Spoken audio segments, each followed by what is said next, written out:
Bonjour, j'ai finalement du temps. Je comptais mettre les résultats ce soir, mais vu que j'ai un rendez-vous qui s'est désisté, dans la précédente vidéo, donc j'ai fait devant vous le tirage.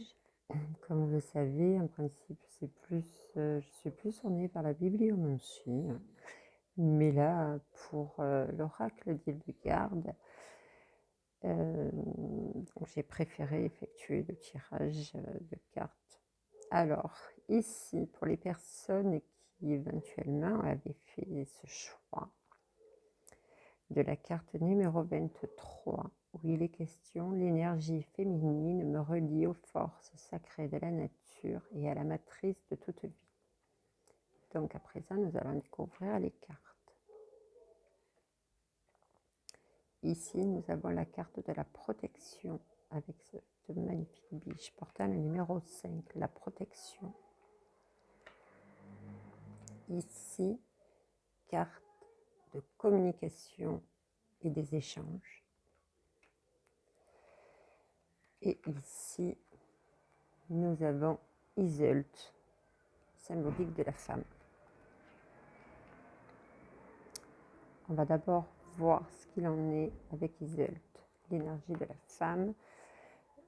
Comme vous le savez, j'aime interpréter directement et m'appuyer avec la carte du livret.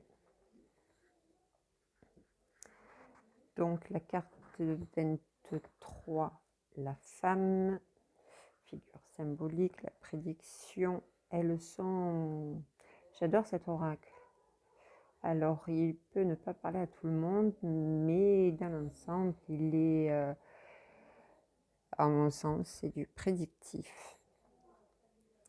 Alors elle est reliée, comme on peut le voir, à la lune, la plénitude. Elle fait référence aux troubles de la menstruation, aux troubles de la sexualité.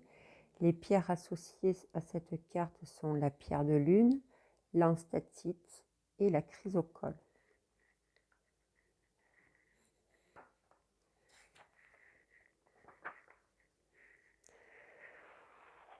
Comme on le sait ou on peut le savoir, la lune est devenue le symbole féminin par excellence dans de nombreuses cultures, représentée par un disque ou un croissant blanc argenté.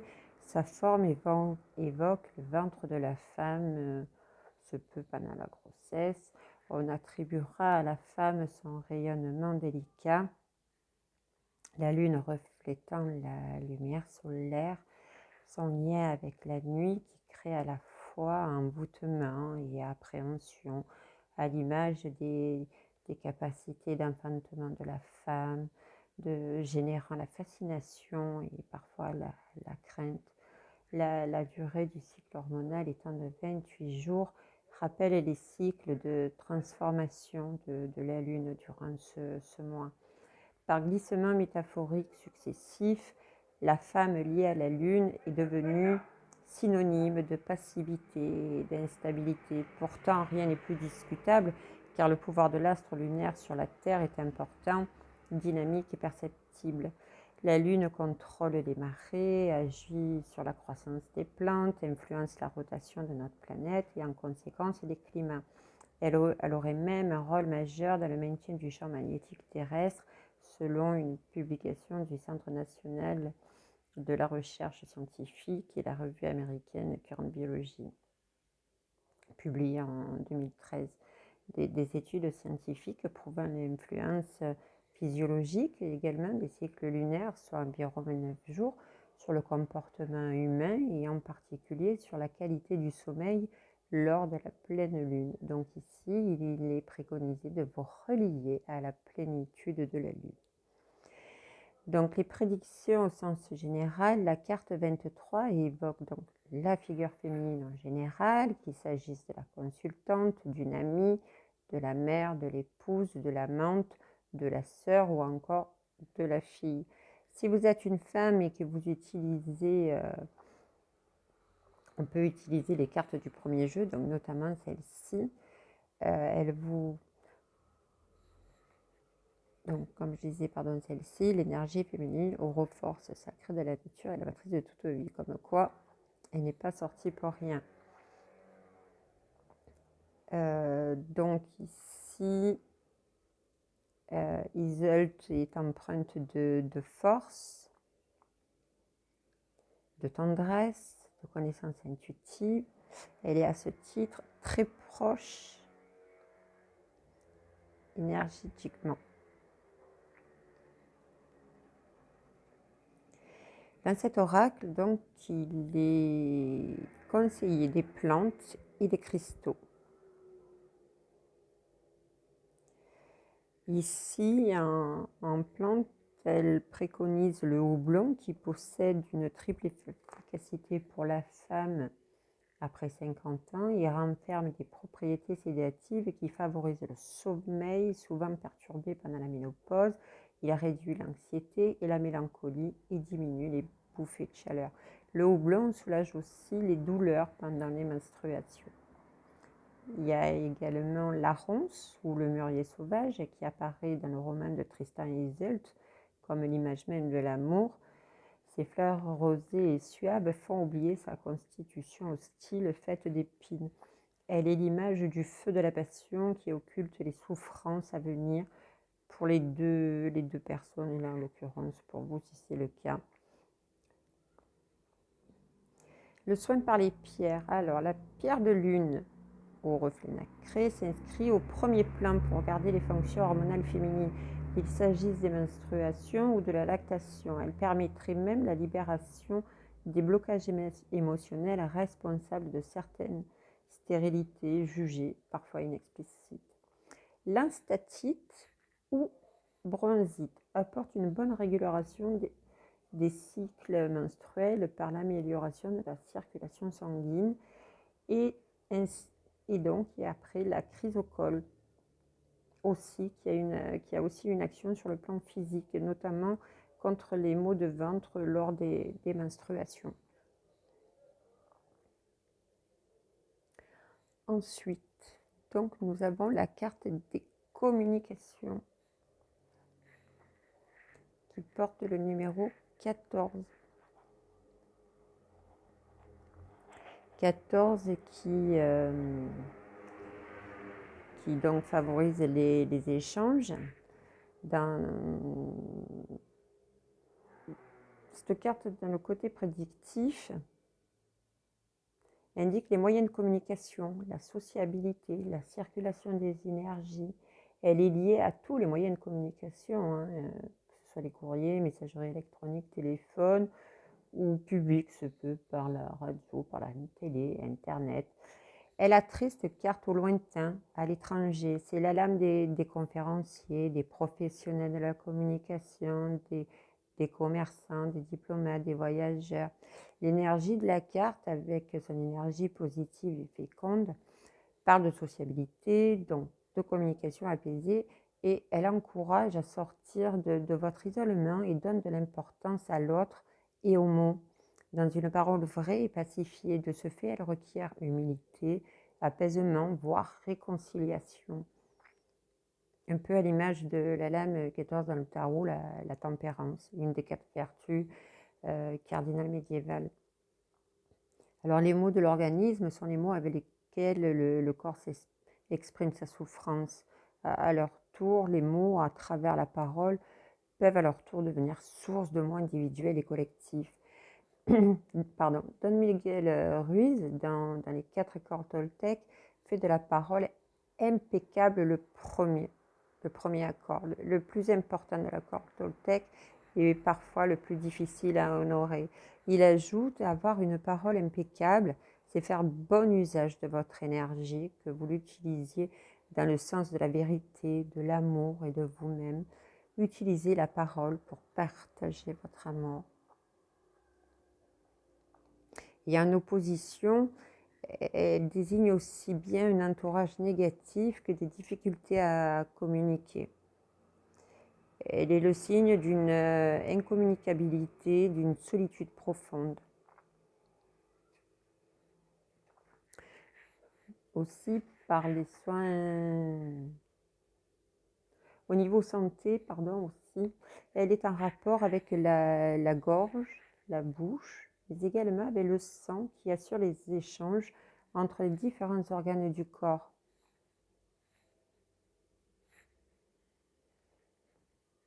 J'espère que je ne vous ai pas perdu en route, que vous arrivez à suivre. Le soin par les plantes, donc qu'est-ce qu'il est préconisé?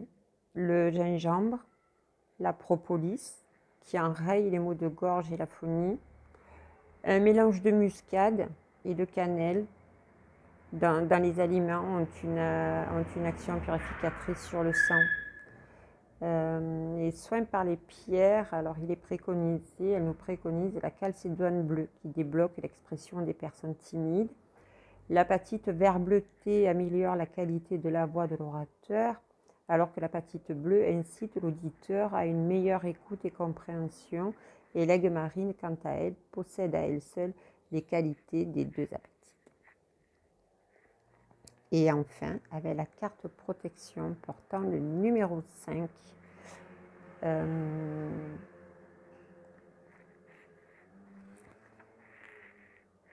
où là il est question de protection, d'amitié, en lien avec les mains, et éventuellement de maladies de peau, de bienveillance.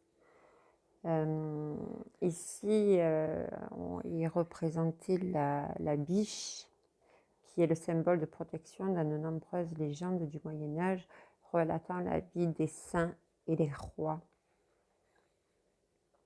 La prédiction générale de ces cartes annonce l'aide d'un ami, l'appui d'une tierce personne, d'un conseiller. Par extension, elle est liée à la sphère amicale et à tous les lieux dont les membres sont unis dans un esprit de partage, alors que ce soit des lieux de culte, des salles de conférence, d'entraide, locales associatives, caritatives, syndicales. L'énergie de la carte 5 est une carte lumineuse et positive. Elle encourage les aspects négatifs, surtout lorsqu'elle le conclut, et là c'est le cas dans ce tirage. Elle pousse à la confiance envers soi, à ne plus douter de ses capacités. C'est la protection absolue qui encourage la réalisation des désirs. Elle donne toute son importance aux liens amicaux, à leur importance bénéfique. Elle incite les personnalités solitaires à se tourner vers les autres, à tisser des liens. Cette carte nous pousse à engager sur le plan humain, à quitter nos appréhensions afin de nous réaliser totalement.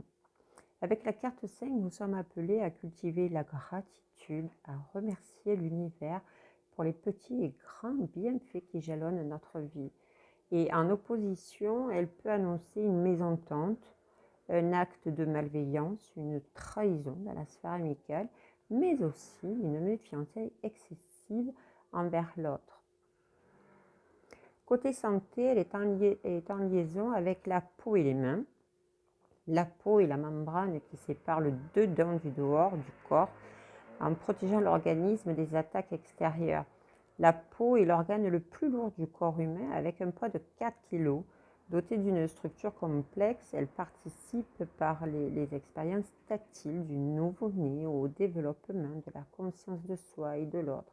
Quant à la main, elle symbolise la collaboration entre les êtres humains, la manière dont on exprime ses pensées et ses sentiments, la bénédiction par la main, l'imposition des mains font partie d'un rituel de protection et de guérison dans la tradition judéo-chrétienne.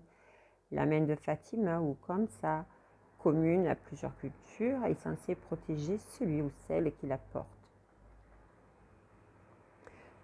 Il se peut donc en opposition que vous puissiez avoir des maladies de peau, d'infections, d'eczéma, de psoriasis qui peuvent se manifester. Le soin par les plantes, donc dans ce cas de figure-là, elle recommande le mélèze pour lutter contre l'eczéma et les dartres. Elle prône l'utilisation du cinabre. C'est un minéral composé de sulfure de mercure, déjà employé dans la médecine antique, bien que potentiellement très toxique. Elle devient inoffensive en dilution homéopathique pour les traitements dermatologiques tels que l'érythème, les éruptions et les verrues. Le cèdre du Liban, traite avec succès les eczémas secs et les psoriasis rebelles. Le hêtre, un élixir floral qui permet de lutter contre le sentiment d'intolérance et aller vers plus d'altruisme. Soins par les pierres. Alors, l'eczéma et les éruptions cutanées liées au stress seront calmées par des applications sur la peau d'un élixir de péridot, obtenu par l'immersion de la pierre dans l'eau ou dans l'huile d'olive pendant une dizaine d'heures. Il y a également la turquoise, qui est une pierre protectrice portée sur le chakra du cœur. Elle favorise l'empathie et la confiance partagée. Alors, c'est un tirage général, je ne vous connais pas particulièrement. Prenez ce qui résonne en vous, les chiffres également, s'ils sont sortis, c'est peut-être une correspondance qui peut vous évoquer quelque chose. Et je vais juste revenir sur loi ici. Sous l'Antiquité Rome, qui fut sauvée des envahisseurs gaulois grâce aux cris et aux abattements tels des oies du Capitole, cette symbolique de loi, l'animal qui avertit des dangers, est repris au Moyen-Âge alors de la création du jeu du Dédale, qui deviendra plus tard le jeu de loi, où elle annonce les pièges et les embûches de la vie et le parcours spirituel. Elle devient aussi un signe de reconnaissance pour et par la compagnie des Jacques, bâtisseurs d'églises et de cathédrales pendant l'époque médiévale. Ils portaient cousu sur l'épaule une patte d'oie stylisée de couleur jaune en signe de reconnaissance. Mais c'est surtout la plume d'oie qui deviendra l'emblème des échanges et de la communication, qui, elle, fait son apparition dès le IVe siècle et domine toute la période médiévale. Grâce à sa solidité, sa flexibilité, à ses différents calibres de plumes, elle facilite l'écriture et les dessins des miniatures. La plume d'oie et l'encrier seront employés pour les correspondances jusqu'au milieu du XIXe siècle. Voilà, j'espère que ce tirage vous aura parlé. Prenez ce qui résonne en vous. Et merci d'avoir suivi cette vidéo.